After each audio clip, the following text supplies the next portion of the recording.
أعوذ بالله من الشيطان الرجيم. بسم الله الرحمن الرحيم. وصلى الله على محمد وعلى آله الطيبين الطاهرين الذين أذهب الله عنهم الرجس وطهرهم تطهيرا. اللهم صل على محمد وآل محمد. ولعنة الدائمة الباقية على أعدائهم ومنكر فضائلهم وغاصب حقوقهم أجمعين من يوم عداوتهم إلى قيام يوم الدين. أما بعد عباد الله، أوصيكم ونفسي بتقوى الله، فإن التقوى خير الزاد وبحل المعاد، وتنفع يوم لا ينفع فيه مال ولا بنون إلا من أتى الله بقلب سليم. وصلى الله على محمد وعلى آله الطيبين الطاهرين. أما بعد، فقد قال الله الحكيم في محكم كتابه الكريم حيث قال: بسم الله الرحمن الرحيم. ومن يتق الله يجعل له مخرجا ويرزقه من حيث لا يحتسب ومن يتوكل على الله فهو حسبه إن الله بالغ أمره قد جعل الله لكل شيء قدرا. صدق الله العلي العظيم. আমার প্রিয় দর্শক ও শ্রোতাবৃন্দ, আসসালামু আলাইকুম ওয়া রাহমাতুল্লাহি ওয়া বারাকাতুহু। আপনাদের সকলকে আন্তরিক সালাম ও শুভেচ্ছা জানিয়ে আজকের অনুষ্ঠান ইসলামের বাংলায় আপনাদেরকে স্বাগতম জানাই। আশা রাখি আপনারা যে যেখানে আছেন ভালো আছেন, কুশল ও মঙ্গলে আছেন, সুখে থাকুন, শান্তিতে থাকুন, সমস্ত প্রকারের দুঃখ কষ্ট থেকে মুক্তিতে থাকুন। আল্লাহ রাব্বুল আলামিনের কাছেই কামনা করি। যারা অসুস্থ, আল্লাহ তাদেরকে সুস্থতা দান করুক। যারা ঋণে ভুগছে, আল্লাহ তাদেরকে ঋণ মুক্তি করুক। ওইরূপ যাদের জীবনে কোনো রকমের অভাব বা অশান্তি আছে, আল্লাহ রাব্বুল আলামিন তাদের সকলের জীবনে সুখ শান্তি ফিরিয়ে দিক ও সকলের মনোকামনা আশাকে পুরো করুক। যে সমস্ত পিতামাতা নিজের কন্যা বা ছেলের বিবাহ নিয়ে চিন্তিত, আল্লাহ রাব্বুল আলামিন ওনাদেরকে ওই চিন্তা থেকে মুক্তি দান করুক, অর্থাৎ ওনাদের কন্যা বা পুত্রের জন্যে সুপাত্র দান করুক। আমার যে সমস্ত বোনেরা, ভাবিরা, বাড়ির বউরা এখনও সন্তানের শান্তি থেকে বঞ্চিত, আল্লাহ রাব্বুল আলামিন ওনাদের সংসারে সুসন্তান দান করুক। আমার যে সমস্ত ছোট ভাই বোনেরা স্কুলে কলেজে পড়াশোনা করছে, আল্লাহ রাব্বুল আলামিন তাদেরকে সুশিক্ষায় শিক্ষিত হয়ে উচ্চ শিক্ষা লাভ করে নিজের নিজের পরিবারের নামকে উজ্জ্বল করার তৌফিক দান করুক। আমাদের মধ্যে যারা হজ জিয়ারত উমরায় যাওয়ার ইচ্ছুক, আল্লাহ রাব্বুল আলামিন সকলের মনোকামনা আশাকে পুরো করুক। আমাদের সকলকে সৎ পথে চলার, অসৎ পথ থেকে দূরে থাকার এবং এক অপরকে সৎ উপদেশ দেওয়ার তৌফিক দান করুক। আমরা যেন আমর বিল মারুফ নেহি আনিল মুনকারের ওপরে আমল করে সত্য বা হক জিনিসকে জেনে শুনে মেনে তার উপরে আমল করে সেটা অন্যদের কাছে পৌঁছে দিতে পারি বা অন্যদের সামনে তুলে ধরতে পারি। আল্লাহ আমাদেরকে সেই মনোবল ও নেক তৌফিক দান করুক। আমিন ইয়া রাব্বাল আলামিন। এই দুয়ার সঙ্গে আমি আজকের পর্ব শুরু করতে চলেছি। আল্লাহ রাব্বুল আলামিনের ইরশাদ হচ্ছে, বিসমিল্লাহির রহমানির রহিম। ওমান ইয়াত্তাকিল্লাহ ইয়াজআল লাহু মাখরাজান। যে আল্লাহর ভয় করে চলে, আল্লাহ তার জন্যে রাস্তা তৈরি করে, তার সমস্যার সমাধান করে দেয়, তার জন্যে উপায় করে দেয়। ওয়ারযুকহু মিন হাইসু লা ইয়াহতাসিব। আর তাকে এমন জায়গা থেকে রুজি দান করে যেটা তার ধারণায়ও থাকে না। ওমান ইয়াত্তাকিল্লাহ ইয়াজআল লাহু মাখরাজান ওয়া ইয়ারযুকহু মিন হাইসু লা ইয়াহতাসিব ওয়ামান ইয়াতাওয়াক্কাল আলাল্লাহ ফাহুয়া হাসবুহ। যে আল্লাহর ওপরে ভরসা করবে সেই আল্লাহই তার জন্যে যথেষ্ট হইবে। ইন্নাল্লাহা বালিগু আমরিহি ক্বাদ জাআলাল্লাহু লিকুল্লি শাইইন কাদারা। আল্লাহ তার হুকুম, তার নির্ণয় তার বান্দাদের কাছে পৌঁছে ছাড়বে। ইন্নাল্লাহা বালিগু আমরিহি ক্বাদ জাআলাল্লাহু লিকুল্লি শাইইন কাদারা। আল্লাহ সমস্ত জিনিসের জন্য একটি নির্ধারিত পরিমাণ রেখেছে। কাকে কতটা কি দিতে হবে এ আল্লাহই জানে। আমাদের শুধু কর্তব্য বা দায়িত্ব, আমরা আল্লাহকে খুশি করে, আল্লাহকে রাজি রেখে কাজ করব। এমন কোনো কাজ করব না যে কাজ করলে আল্লাহ অসন্তুষ্ট হবে বা আল্লাহ অসন্তুষ্ট হয়ে আমাদের নেয়ামত আমাদের থেকে তুলে নেবে বা কেড়ে নেবে। যদি আমরা আল্লাহর নেয়ামতের শুকর আদায় করতে থাকি তো আল্লাহ বলছে লাইন শাকারতুম লাযিদান্নাকুম, যদি আমার নেয়ামতের শুকর করো তো আমি তোমাদের নেয়ামতকে বৃদ্ধি করে দেবো। ওয়াইন কাফারতুম ইন্না আযাবি লাশাদীদ, আর যদি আমার নেয়ামতের কুফর করো, আমার নেয়ামতের শুকর না করো তো মনে রেখো আমার আযাব বড় কঠিন, আমার সাজা বড় কঠোর। তাই আল্লাহ আমাদেরকে তৌফিক দান করুক, আমরা যেন জীবনে চলার পথে আল্লাহর ভয় করে চলি বা আল্লাহর খুশি ও তার নারাজগিকে নজরে রেখে চলি। অনেক সময় আমরা রুজি সঞ্চয় করার সময় ভুলে যাই যে এই পথ, যে পথ দিয়ে আমি রুজি সঞ্চয় করতে যাচ্ছি বা রুজি সঞ্চয় করছি, এটা আল্লাহর নজরে বৈধ কিনা, এই রাস্তা থেকে রুজি সঞ্চয় করলে আল্লাহ রাজি হবে কিনা, এটা হালাল কিনা। অনেক সময় আল্লাহর হুকুমকে আমরা অমান্য করে হালাল রুজিও যদি কামাই তো আল্লাহ সেই রুজিতে বরকত দেবে না। মনে করুন নামাজের সময় হয়ে গেছে, আজান হচ্ছে, তারপরেও যদি আমরা নিজের কাজে ব্যস্ত থাকি আর আজানের সাড়া না দিই, আল্লাহর হুকুমের দিকে যদি ছুটে না যাই তো ওই রুজিতে আমরা কখনো বরকত পাব না। জনাবে মুকদ্দাসে আরদেবিলি আউয়ালে ওয়াক্ত নামাজ পড়তেন। জীবনে কখনো এমন হয়নি যে আজান হচ্ছিল আর উনি কাজ করছিলেন। একদিন উনি একটা কাপড় সেলাই করছিলেন, উনি সেলাইয়ের কাজ করতেন, তো কাপড় সেলাই করছিলেন, সামান্য কিছুটা কাজ বাকি ছিল, ওদিকে মসজিদে আজান হচ্ছিল। তো উনি ভাবলেন এতটুকু কাজের জন্যে আবার পুনরায় মেশিনে বসতে হবে, এটা কমপ্লিট করে তাই মসজিদে যাব। সুতরাং উনি যখন মসজিদে পৌঁছেছেন তখন জমাত শুরু হয়ে গিয়েছিল। উনি মসজিদে যেয়ে, পুরনো যুগে তখন নল বা কল হতো না, মসজিদের আঙিনায় হয়তো কুয়া থাকতো, সেই কুয়ার ভেতরে বালতি দিয়ে পানি বাহির করে সবাই অজু করত। তো উনি যখন ওই কুয়ার মধ্যে বালতি ফেললেন অজুর জন্যে, পানি নেওয়ার জন্যে, তো পানির জায়গায় বালতি ভরে সোনার আশারফি বাইরে আসলো। উনি ওই বালতিতে পানির জায়গায় সোনার আশারফি পয়সা দেখে দুঃখ প্রকাশ করলেন আর আল্লাহকে বলছেন, আয় আল্লাহ রব্বুল আলামিন, মুকদ্দাসে আরদেবিলি অজুর জন্যে পানি চায়, পয়সা চায় না। ফেলে দিলেন, পুনরায় বালতি কুয়ার মধ্যে ফেললেন, পুনরায় যখন তুলেছেন আবার সেই বালতি ভরে পয়সা উঠেছে পানির জায়গায়।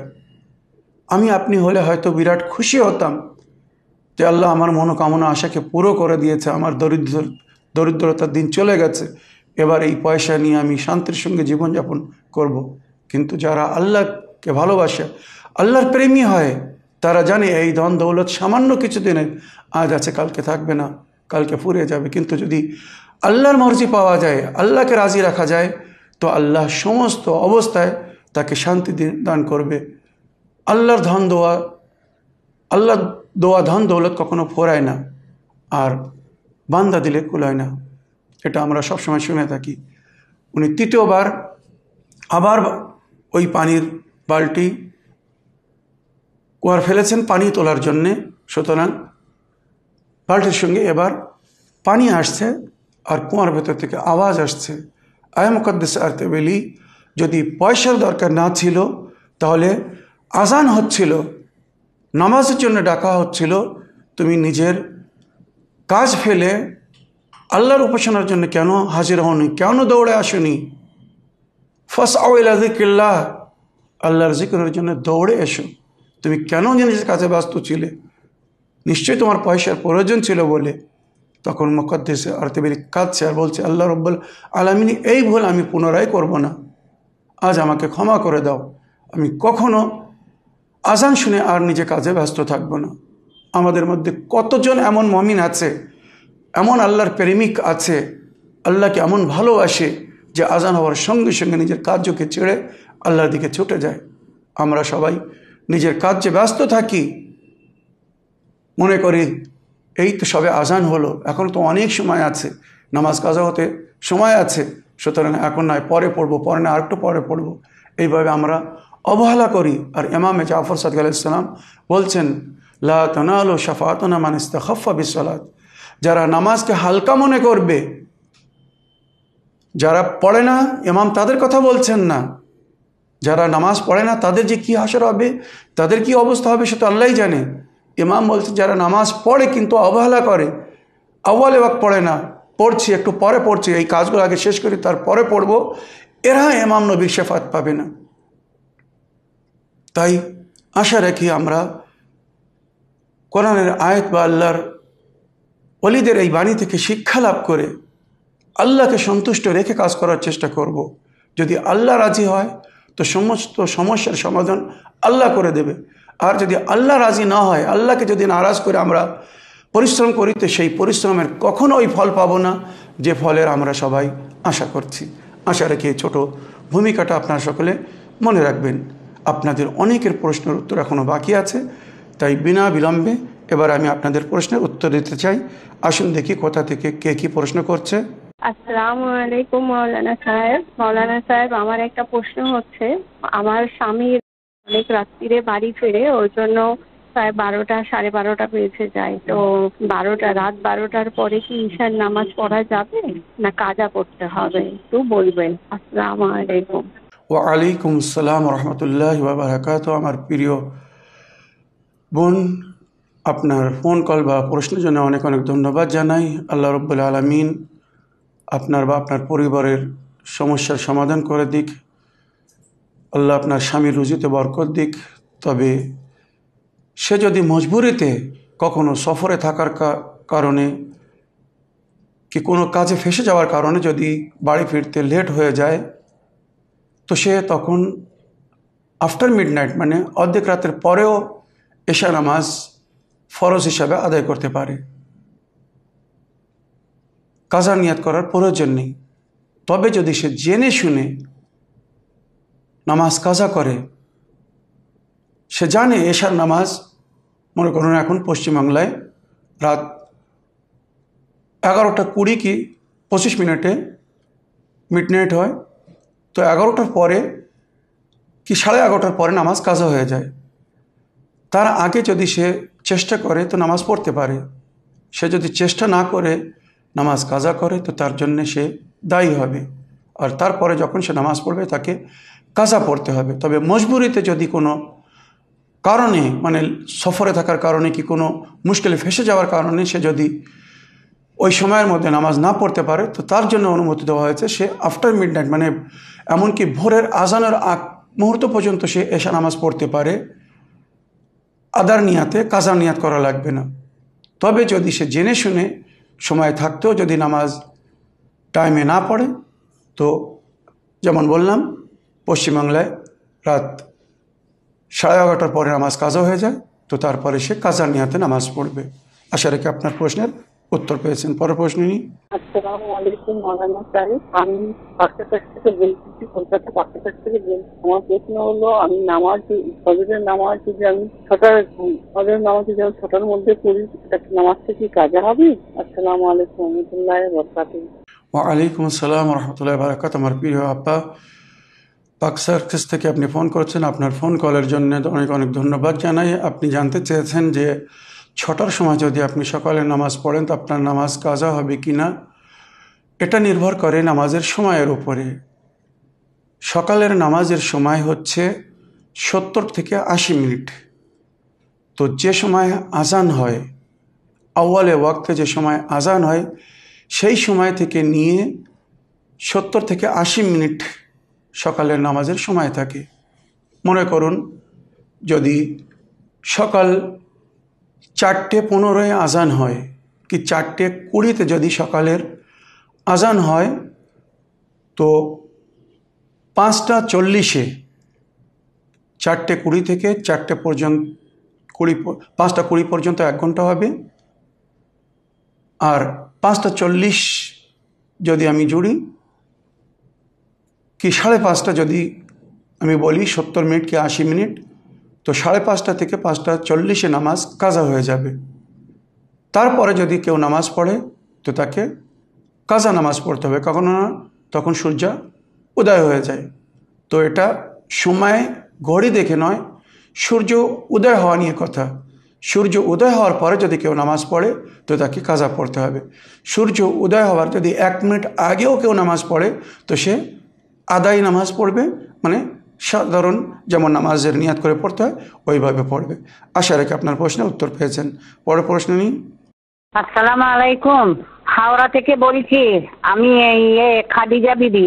তা ওই যে জহুরের 4 রাকাত যে ফরজ নামাজ পড়ি, তা ওই 4 রাকাতেই কি সূরা লাগাবো না দুবার লাগাবো? যখন এই সকাল ভোরে বাদ দিয়ে যখন ফরজ নামাজ হবে তখন তো ধরুন জহুরে হলে 4 রাকাত হবে, তা 4 বারই সূরা লাগাবো না দুবার লাগাবো? আবার যখন তোমার আসরে হবে তখন 4 বার, তো কবার সূরা লাগাবো, দুবার না 4 বার? এটা আমি জানতে চাই আপনার কাছে। এই নিয়ে আমাদের এখানে মতভেদ হচ্ছে, কেউ 2 বার সূরা লাগাইছে, কেউ 4 বার। কোনটা ঠিক বলে দিন। আপনার কথা শুনে আমি উজো পাল্টিয়ে দিয়েছি, দিয়ে আপনার কথা মতো উজো বানাচ্ছি। হ্যাঁ, এইরকম উজো কোরআনে লেখা আছে। আমাকে একজন জানকারীর কাছে শুধিয়েছিলাম, বলেছে আপনার কথার উজোটা ঠিক আছে। আসসালামু আলাইকুম, বেঁচে থাকো বাবা। ওয়ালাইকুম আসসালাম রহমতুল্লাহি ওয়া বারাকাতুহু। আমার প্রিয় চাচিমা, আপনার ফোন কলের জন্যে বা আপনার প্রশ্ন রাখার জন্যে বা আপনি আমার কথা শুনে যেভাবে কোরআনে অজুর নিয়ম বলা হয়েছে সেইভাবে অজু করছেন, খুব খুশি হলাম। আপনার কথার জন্য আমি আপনাকে অনেক ধন্যবাদ জানাই। আল্লাহ আপনাকে দীর্ঘজীবী করুক আর আপনার মতো সকলকে সৎপথে চলার, আল্লাহর বাণীর ওপরে আমাল করে সঠিক আমাল করার তৌফিক দান করুক। আপনি জানতে চেয়েছেন যে জোহর বা আসরের নামাজে কয়বার সূরা লাগাতে হবে। তো আমি এর আগেও অনেকবার বলেছি, 3 রেকাতি নামাজে বা 4 রেকাতি নামাজে, 3 রেকাতি নামাজ মানে মাগরিবের নামাজ, আর 4 রেকাতি নামাজ মানে জোহর আসর বা এশার নামাজ। তো 3 রেকাতি বা 4 রেকাতি নামাজে প্রথম 2 রেকাতে, ভালো করে শুনবেন, জিনিসটা লিখে নেবেন। প্রথম 2 রেকাতে সূরা আলহাম এবং তারপরে আর একটা সূরা পড়তে হবে, কমপ্লিট সূরা, শুধু কিছুটা আয়াত পড়লে হবে না। সূরা আলহাম পড়তে হবে, তারপরে যে কোনো একটা পুরো সূরা পড়তে হবে। সূরা কদর পড়ুন, সূরা ইখলাস পড়ুন, যে কোনো একটা সূরা, পুরো সূরা পড়ে তারপরে আল্লাহু আকবার বলে রুকুতে যেতে হবে প্রথম 2 রেকাতে। তৃতীয় এবং চতুর্থ রেকাতে নবী করিম সাল্লাল্লাহু আলাইহি ওয়াসাল্লাম বলেছেন তাসবিহাতে আরবা পড়তে হবে। এর বড় সওয়াব। একবার তাসবিহাতে আরবা পড়া মানে জান্নাতে নিজের ফুলের বাগানে একটা ফুলের বা ফলের গাছ লাগানো, এত সওয়াব। তো তৃতীয় এবং চতুর্থ রেখাতে তাসবিহাতে আরবা পড়তে বলা হয়েছে। বিসমিল্লাহির রহমানির রহিম, সুবহানাল্লাহি ওয়ালহামদুলিল্লাহি ওয়া লা ইলাহা ইল্লাল্লাহু ওয়াল্লাহু আকবার। ভালো করে শুনুন, তাসবিহাতে আরবা একে বলে। সুবহানাল্লাহি ওয়ালহামদুলিল্লাহি ওয়া লা ইলাহা ইল্লাল্লাহু ওয়াল্লাহু আকবার। এটা 3 বার পড়তে হবে তৃতীয় এবং চতুর্থ রেখাতে। মাগরিব নামাজের তৃতীয় রেখাতে 3 বার সুবহানাল্লাহি ওয়ালহামদুলিল্লাহি ওয়া লা ইলাহা ইল্লাল্লাহু ওয়াল্লাহু আকবার, এই তাসবিহাতে আরবা পড়তে হবে। আর জোহর বা আসর বা এশার নামাজের তৃতীয় এবং চতুর্থ রেখাতে সূরা আলহামদের জায়গা এই তাসবিহাতে আরবা পড়তে হবে। সুবহানাল্লাহি ওয়ালহামদুলিল্লাহি ওয়া লা ইলাহা ইল্লাল্লাহু ওয়াল্লাহু আকবার 3 বার পড়তে হবে। 3 বার পড়ে আল্লাহু আকবার বলে রুকুতে যেতে হবে। আশা রাখি আপনার প্রশ্নের আপনি উত্তর পেয়েছেন। আল্লাহ আপনাকে তৌফিক দান করুক বা আপনার মতো অন্যদেরকেও তৌফিক দান করুক, তারা যেন ওইভাবে শরীয়তের উপরে আমল করতে পারে বা করে যেভাবে খোদা ও রসুল আদেশ করেছে। কোরআন যেভাবে আমাদেরকে নামাজ পড়ার, রোজা রাখার, হজ করার, জাকাত দেওয়ার, খুমুস আদায় করার বা শরীয়তের অন্য কার্যক্রিয়াগুলো আদায় করার হুকুম দেওয়া হয়েছে, আমরা যেন সেই আল্লাহর নির্দেশ অনুযায়ী কাজ করতে পারি, তাহলে সেটাই আল্লাহ দরবারে কবুল হবে। যদি মিথ্যা হাদিসের ওপরে আমাল করে, মোল্লা মৌলবীদের তৈরি করা শরীয়তের উপরে আমাল করি, তো আল্লাহর নিকটে তার কোনো স্থান হবে না, বা তার জন্য আমরা পরকালে কোনো সওয়াব পাবো না। ওই নামাজ ওই মোল্লাদের গলার উপরে ফেলে দেওয়া হবে, যাও, যার কথা শুনে নামাজ পড়ছিলে, কোরআনের অমান্য করছিলে, নবীর সঠিক হাদিসের অমান্য করছিলে, আহলে বায়তের দেওয়া শিক্ষার অমান্য করছিলে, তাদের কাছ থেকে সওয়াব নাও, জান্নাত তাদের কাছ থেকে নাও। তারা নিজেরাই কোথায় যাবে তারা জানে না, তো আপনাকে কোথায় নিয়ে যাবে? আশা রাখি এই জিনিসগুলো নিয়ে একটু বিচার করবেন, একটু চিন্তা করবেন। অনেক দেরি হয়ে গেছে ওই সমস্ত মূর্খ মৌলবীদের কথা শুনে, যারা এখনও শরীয়তের সঠিক জ্ঞান রাখে না, হাদিসকে নিয়ে কখনও তারা তদন্ত করে দেখেনি যে হাদিসটা ঠিক না বেঠিক, কোরআনের সঙ্গে এই হাদিস মিল খাচ্ছে কি না তারা একবার কখনো ভালেন, তারা সেই শিক্ষাই রাখে না, তাদের মধ্যে সেই জ্ঞান নেই। তো তারা কি করে কোরআনের সঙ্গে মিল করবে হাদিসকে? কি করে বসবে তারা এই হাদিসটা সত্য না মিথ্যা? সেই জ্ঞান যদি থাকতো তারা কখনো ওইভাবে মিথ্যা হাদিস প্রচার করে যেত না, ওইভাবে তর্জমা পড়ে পড়ে পাবলিককে ভুল বুঝিয়ে যেত না। আল্লাহ তাদেরকে তৌফিক দান করুক, তারা জ্ঞান লাভ করে যেন শরীয়তের হুকুমকে ওইভাবে মেনে চলতে পারে বা আমল করতে পারে যেভাবে কোরআন ও সঠিক হাদিসে বলা হয়েছে। যেমন আমি বারবার বলছি, বেতের মানে এক, বেতের নামাজ এক রাকাত নামাজ, সেখানে ওই মৌলবীরা বারবার বলছে বেতের মানে তিন রাকাত নামাজ পড়তে হবে।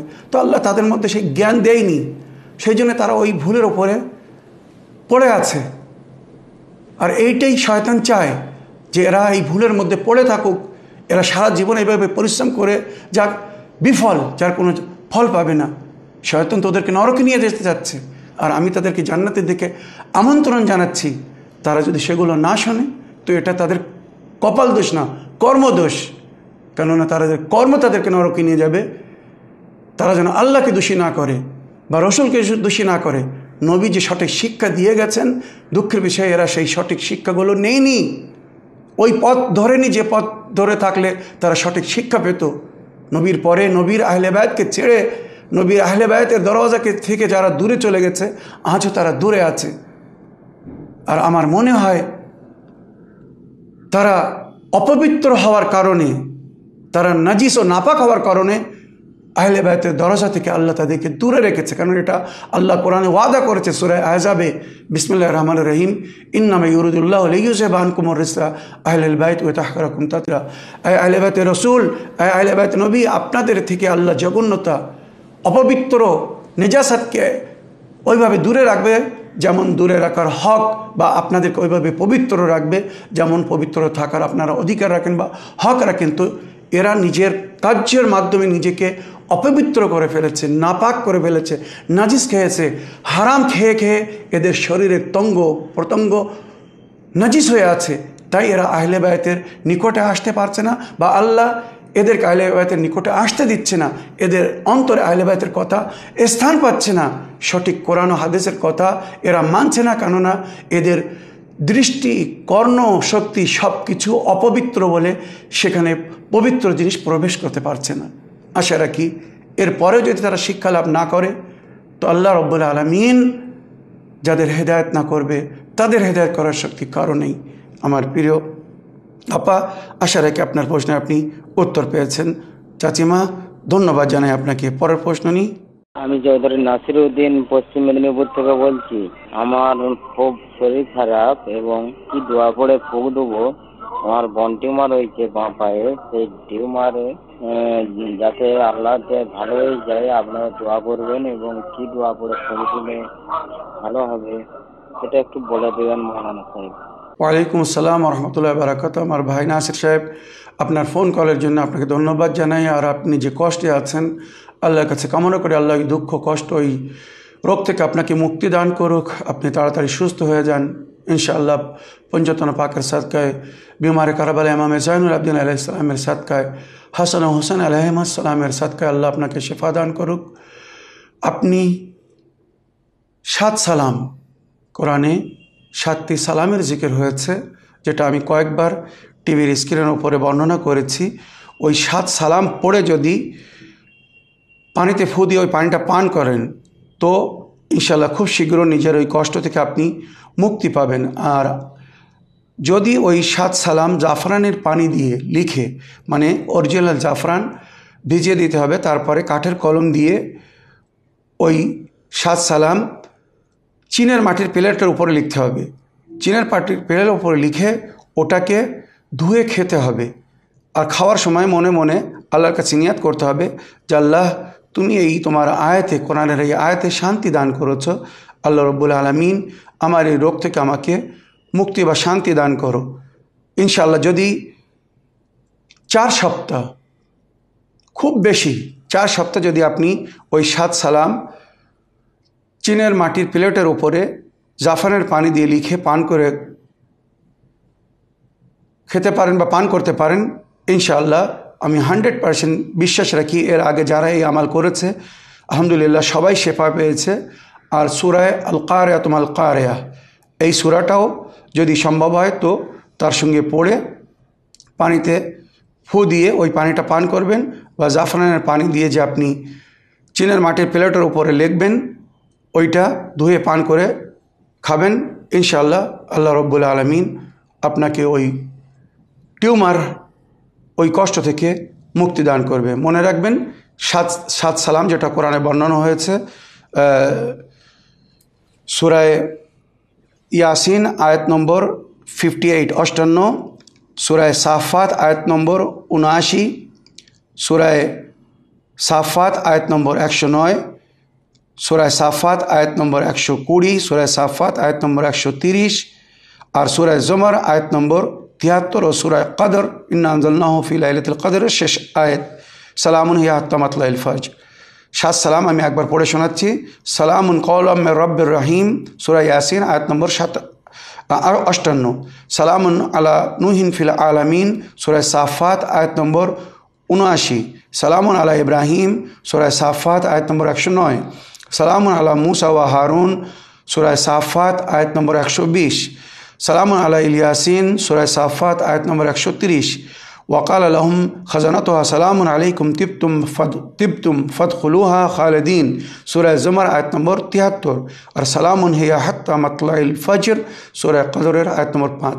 এই 7 সালাম যদি কেউ চীনের মাটির প্লেটের উপরে জাফরানের পানি দিয়ে লিখে ওইটা ধুয়ে পান করে খায় তো সমস্ত প্রকারের টিউমার বা ক্যান্সারের রোগ থেকে সে মুক্তি পাবে। আর যারা যারা এ পর্যন্ত করেছে আল্লাহ রাব্বুল আলামিনের এই কালামের পাকের বরকতে আল্লাহ তাদেরকে শেফা দান করেছে।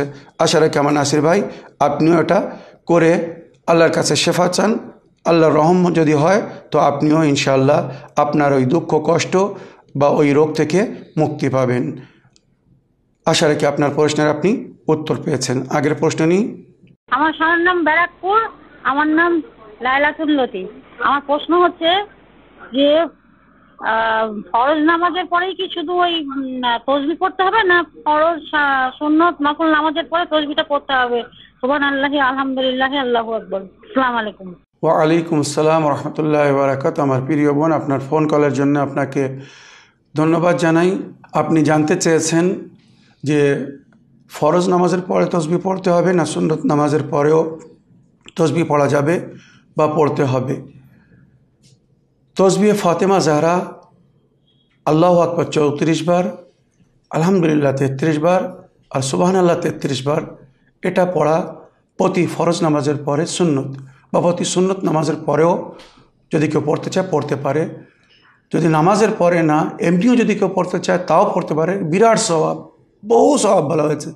এমনকি 1000 রেকাত নফল নামাজ পড়লে যে স্বভাব হবে, মা ফাতেমার তসবিহ পড়লে সেই স্বভাব পাওয়া যাবে। ফরজ বা সুন্নত নামাজের পরে এই তসবিহ পড়া যাবে। তবে তসবিহাতে আরবা সুবহানাল্লাহ আলহামদুলিল্লাহ ওয়া লা ইলাহা ইল্লাল্লাহু আল্লাহু আকবার যেটা আপনি বলছেন, এটা প্রতি ফরজ নামাজের 3য় এবং 4র্থ রেখাতে সূরা আলহামদের জায়গায় তসবিহাতে আরবা পড়তে বলা হয়েছে। যদি কেউ তসবিহাতে আরবা মুখস্থ না করতে পারে, যদি তার মুখস্থ না হয়ে থাকে তো সেখানে সে সূরা আলহাম পড়তে পারে। মানে মাগরিবের 3য় রেখাতে বা জোহর আসর ও এশা নামাজের 3য় এবং 4র্থ রেখাতে একবার সূরা আনআম পড়বে, আর নইলে 3 বার সুবহানাল্লাহি ওয়া আলহামদুলিল্লাহ ওয়া লা ইলাহা ইল্লাল্লাহ আল্লাহু আকবার এই তাসবিহাতে আরবা পড়বে। দুটোই পড়লে হবে না, হয় সূরা আনআম পড়তে হবে, নইলে তাসবিহাতে আরবা পড়তে হবে। তাসবিহাতে আরবা পড়া উত্তম, এর সওয়াব বেশি। তবে যদি কেউ এটা মুখস্থ না করতে পারে বা যদি কারো মুখস্থ না থাকে, তখন সে মজবুরিতে তৃতীয় বা চতুর্থ কারতে সূরা আনআম পড়তে পারে। আশা রাখি আপনার প্রশ্নে আপনি উত্তর পেয়েছেন। পরের প্রশ্ন নিই। আসসালামু আলাইকুম রহমতুল্লাহ বারকাতুহু। আমি হুগলির আরামবাগ থেকে বলছি। আমার নাম মীর আশরাফুল। আমার প্রশ্ন হলো, মৌলানা সাবিরের কাছে আমার প্রশ্ন হলো, আমাদের এখানে একজন তেলে ভাজা বিক্রি করে, তো উনি ওই তেলেতে চিকেন চপও তৈরি করে। তো আমাদের বাড়ির অনেকেই নিয়ে আসে ওনার কাছ থেকে ওই চিকেনটা যেটা হালাল নয় আর কি, ওই চপেতেই উনি আলুর চপ আরো অনেক কিছু নানান ধরনের চপ ওই তেলটাতে ভাজে। তো ওই চপটা কি খাওয়া চলবে? মানে চিকেন চপটাও তো ওইটাতেই ভাজছে, ওই তেলটাতে, ওই চপটাতে আলুর চপও ভাজছে, তো ওই তেলটাতেই অনেক কিছু ভাজাভুজি করছে, হালাল নয়। তো ওটা কি খাওয়া চলবে? দয়া করে সেটা বলবেন। আসসালামু আলাইকুম রহমতুল্লাহ বারকাতুহু। ওয়ালাইকুম আসসালাম রহমতুল্লাহি ওয়া বারাকাতুহু। আমার প্রিয় ভাই, আল্লাহ রাব্বুল আলামিন তোমাকে দীর্ঘজীবী করুক, তোমার মনোকামনা আশাকে পুরো করুক। তুমি সুন্দর একটা প্রশ্ন করেছো, যুগের সমস্যা হিসাবে তার সমাধান চেয়েছ। তুমি বলতে চাচ্ছ যে তোমাদের এলাকায় একজন ভাজাভুজি বিক্রি করে, আর তোমার বাড়ির লোক ওখান থেকে ভাজাভুজি কিনে নিয়ে আসেন, আলু চপ হোক, যে কোনো চপ হোক, প্যাঁচপুরি হোক, যাই কিছু হোক, তবে ওই তেলে উনি চিকেন ভাজাও করেন, আর ওই চিকেন হালাল নয়। হালালভাবে যদি জবাই করা না হয়, তার মানে ওটা মৃত্যুর সমান, মুর্দা। আর মুর্দা মানে নাজিস, অপবিত্র। তো ওটা যে তেলে ভাজা হবে, ওর জন্য যে তেল ব্যবহার করবে, সেই তেলও নাপাক হয়ে যাবে, নাজিস হয়ে যাবে।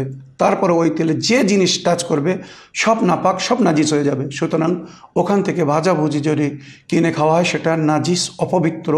আর ওটা অন্তরের উপরে এমন একটা প্রভাব সৃষ্টি করবে, যার পরে মানুষ গুনার উপরে গুনাহ করবে, পাপের উপরে পাপ করবে, কিন্তু সে পাপ মনে করবে না।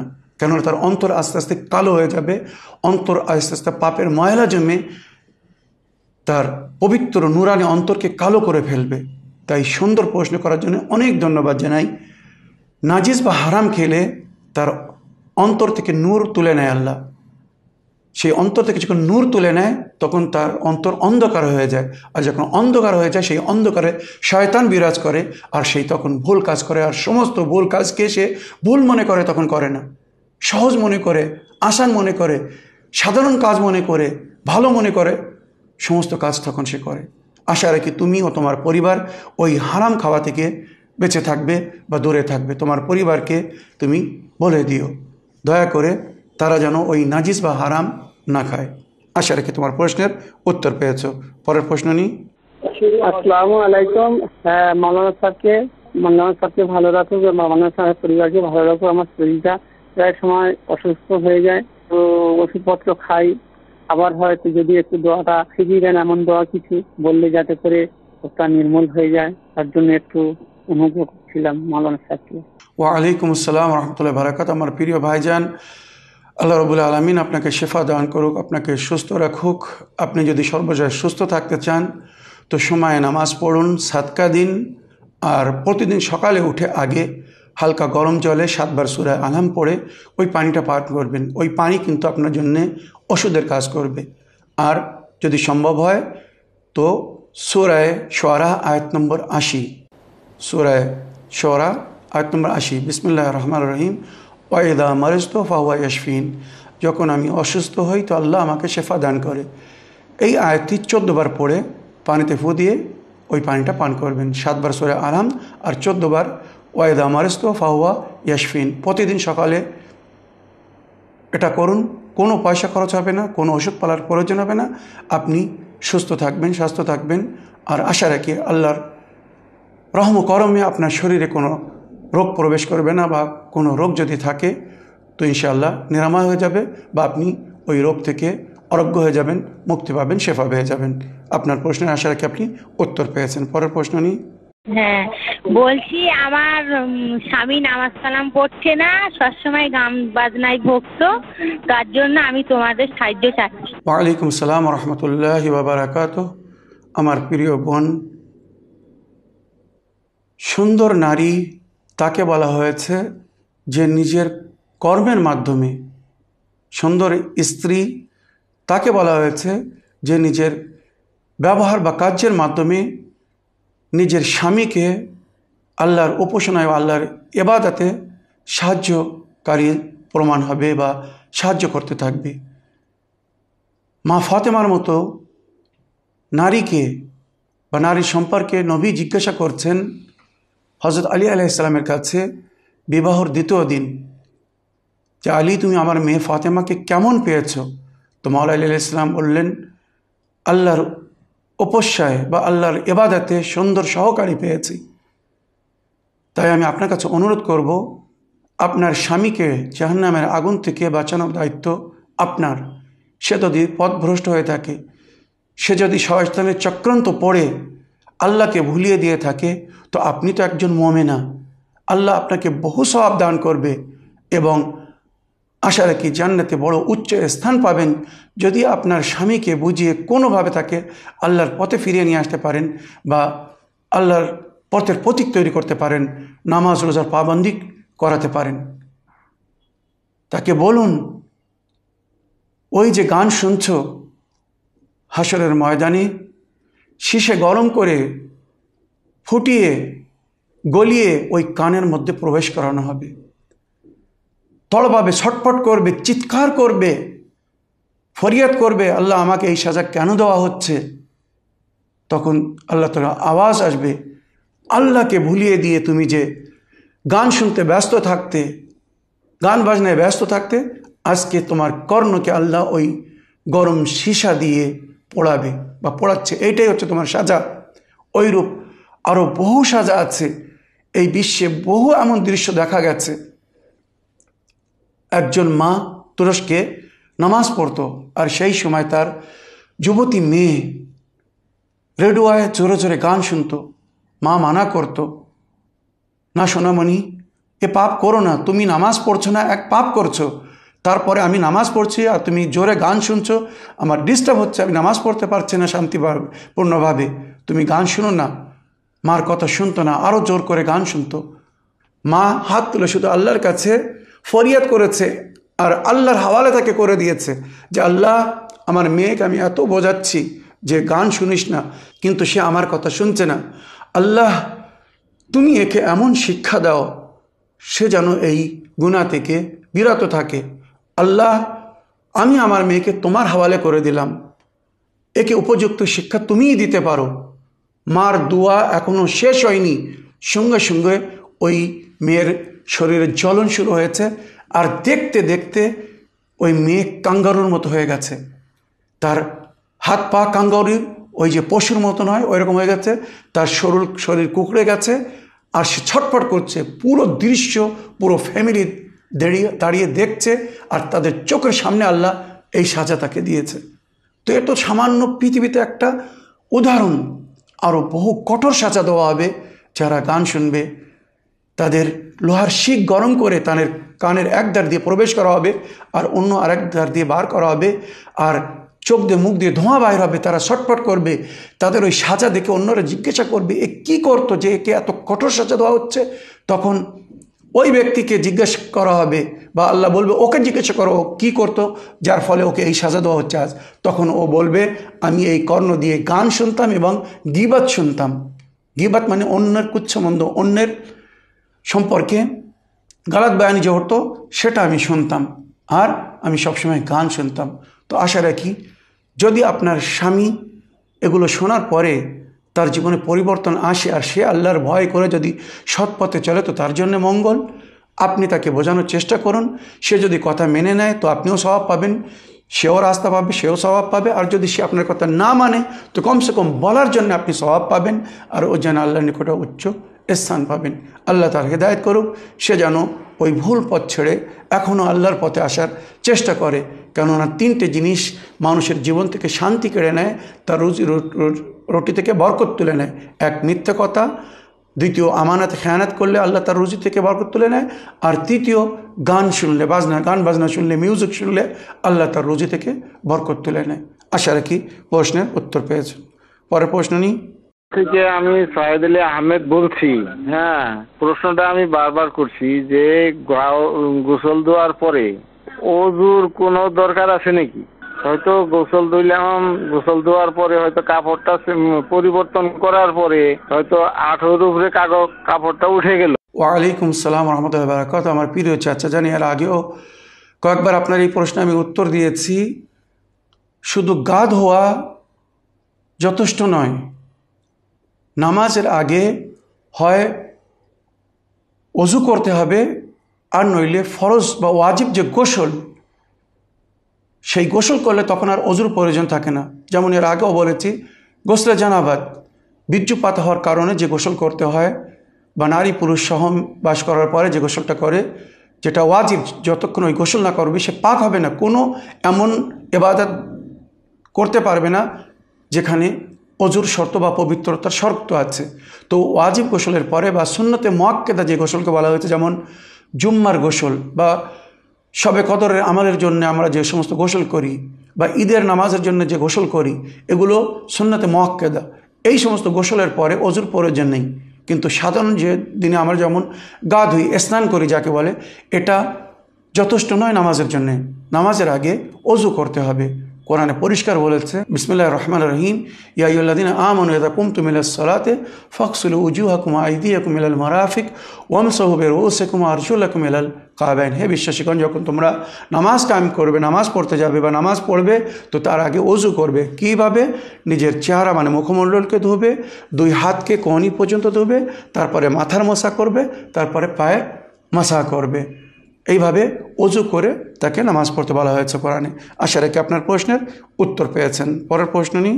আমি বাগনান্দের সাগানি ইয়াসমিন বলছি। আসসালামু আলাইকুম হুজুর, আমার পেটের একটা সাইডে যে ফুলের যে বাচ্চার ঘর থাকে না, সেখানে একটা টিউমার হয়েছে, পাতি লেবুর মতো। ফটো তুলে বুঝতে পেরেছি। তো ডাক্তার বলছে এখন কোনো অসুবিধা হবে না, দু এক বছর পরে ওইটা অপারেশন করতে হবে। হুজুর, আমার খুব ভয় লাগে, ওইটা কিভাবে একটু বলে দেবেন।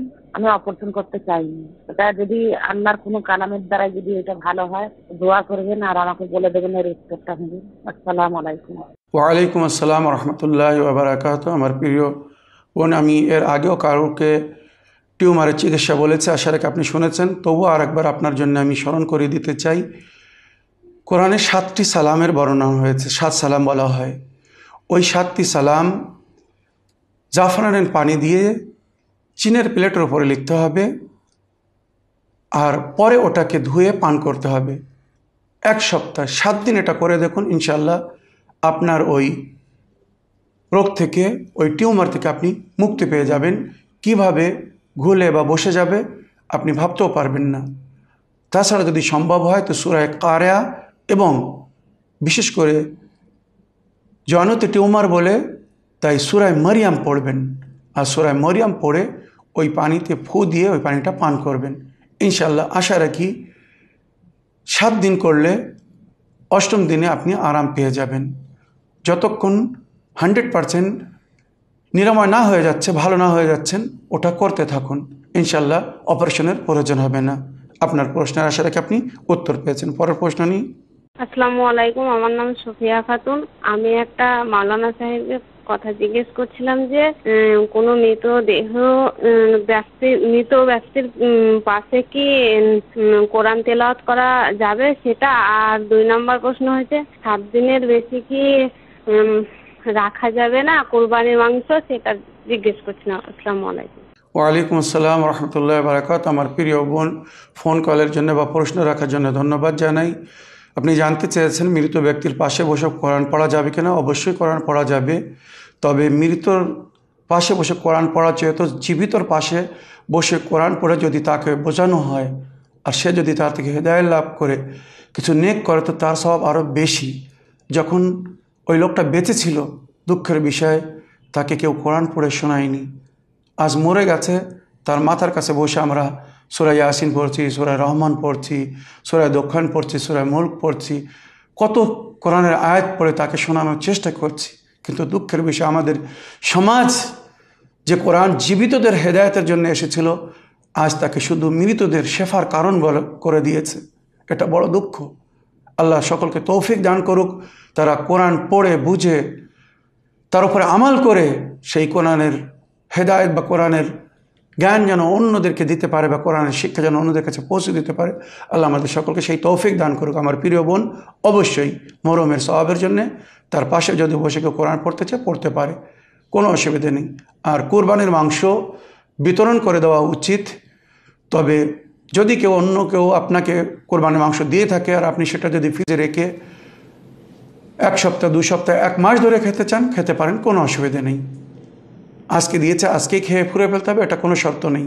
বা আপনি কোরবানি করেছেন, যদি আপনি সকলকে দিয়ে মাংস বেশি থাকে তো সেটা ফ্রিজে রেখে যদি খেতে চান খেতে পারেন, কোনো অসুবিধা নেই। তবে সুন্দর হচ্ছে যে কোরবানির মাংস যদি থাকে তো সেটা গরিব দরিদ্র যারা অসহায়, যারা কয়েক মাস হয়তো মাংস খেতে পারে না নিজের অভাবের জন্যে, তাদেরকে বেশি করে দিয়ে দিন। একজন ব্যক্তি স্বপ্ন দেখছে কোরবানির 1 সপ্তাহ পরে, সে স্বপ্ন দেখছে যে সে মারা গেছে, জান্নাতে প্রবেশ করা হয়েছে, আল্লাহ তাকে জান্নাত দান করেছে। জান্নাতে যে ফুল বাগানে তাকে ঘর দেওয়া হয়েছে, সেই ফুল বাগানে কিছু পশু পাখি বেরিয়ে বেড়াচ্ছে, ছাগল, হাঁস, মুরগি, এগুলো দেখতে খুব সুন্দর হবে, ওখানে বেরিয়ে বেড়াচ্ছে। তো তার মধ্যে কি দেখছে, একটা ছাগল আছে, তার মাত্র 3টি পা, সে খুঁড়িয়ে খুঁড়িয়ে বেরিয়ে বেড়াচ্ছে। তো সে ওই নিজের জান্নাতের দাসী বা দাস, মানে ওখানে যে গোলাম দেওয়া হবে খেদমতের জন্য, সেবা করার জন্যে, হুরো গিলমান যাদেরকে বলা হয়েছে, তাদেরকে জিজ্ঞাসা করেছে আমার এই ছাগলের একটা পা নেই কেন? তখন তাকে বলা হচ্ছে আপনার এই ছাগলের পাটা আপনার ফ্রিজে রাখা আছে, আপনি এখনও সেই পাটা দান করেননি, আপনি সেই পাটা এখনও গরিবকে দেননি। যদি গরিবকে দেন তাহলে জান্নাতে পৌঁছে যাবে, যতক্ষণ ফ্রিজে রাখা থাকবে এই পা এখানে লাগবে না। আর এটাই বাস্তব, প্র্যাকটিক্যাল লাইফ হচ্ছে এটাই, যে আমরা যদি ফ্রিজে রেখে দেই তো ওটা জান্নাতে পাবো না। তাই চেষ্টা করুন যত সম্ভব গরিবের হক গরিবকে দিয়ে আল্লাহর খুশি বা পরকালে যাতে আপনি শান্তিতে থাকতে পারেন, বা সেখানে আপনার মনোকামনা আশা পুরো হয়, সেখানে আপনার মন পছন্দ জিনিস যদি আপনি পেতে চান তো আল্লাহর পথে দান করে দিন। নিজের মন জিনিস, নিজের মন পছন্দ জিনিস আল্লাহর পথে দান করতে হয়। আল্লাহর পথে যদি নিজের মন পছন্দ জিনিস দান করা হয় তো পরকালে আপনার মন পছন্দ সমস্ত জিনিস আল্লাহর তরফ থেকে আপনাকে প্রোভাইড করা হবে বা দেওয়া হবে। আশা রাখি আপনারা নিজের প্রশ্নের উত্তর পেয়েছেন। এই বলে আজকের বক্তব্য এখানে শেষ করছি। যদি কারো কোনো প্রশ্ন থাকে তো স্ক্রিনের উপরে যে নম্বর দেওয়া হয়েছে এই হোয়াটসঅ্যাপ নম্বরে নিজের প্রশ্ন রেকর্ড করে আমাদেরকে ভয়েসমেল করে দিন। যদি লিখে পাঠাতে চান লিখেও পাঠাতে পারেন। আরও একটা অনুরোধ করছি, আপনারা টিভিতে যদি আমার এই অনুষ্ঠান কেউ মিস করে ফেলেন তো ইউটিউবে চ্যানেল উইন বাংলাকে সাবস্ক্রাইব করুন। যে কোনো সময় নিজের অ্যান্ড্রয়েড মোবাইল ফোনে আপনারা আমার সমস্ত এপিসোড দেখতে পারেন। হাস ইসলাম ইন বাংলা লিখলে আমার সমস্ত এপিসোড সেখানে আপলোড করা হয়েছে, পেয়ে যাবেন। যখন যে এপিসোড দেখার ইচ্ছা হবে পুনরায় আপনারা দেখতে পাবেন। শর্ত হচ্ছে ইউটিউবে গিয়ে চ্যানেল উইন বাংলাকে সাবস্ক্রাইব করুন এবং বেল দবান, তাহলে আমাদের অনুষ্ঠান যখন শুরু হবে আপনাদেরকে মোবাইলে মেসেজ এসে যাবে, ইনফর্ম করা হবে। আসসালামু আলাইকুম ওয়া রাহমাতুল্লাহি ওয়া বারাকাতুহু।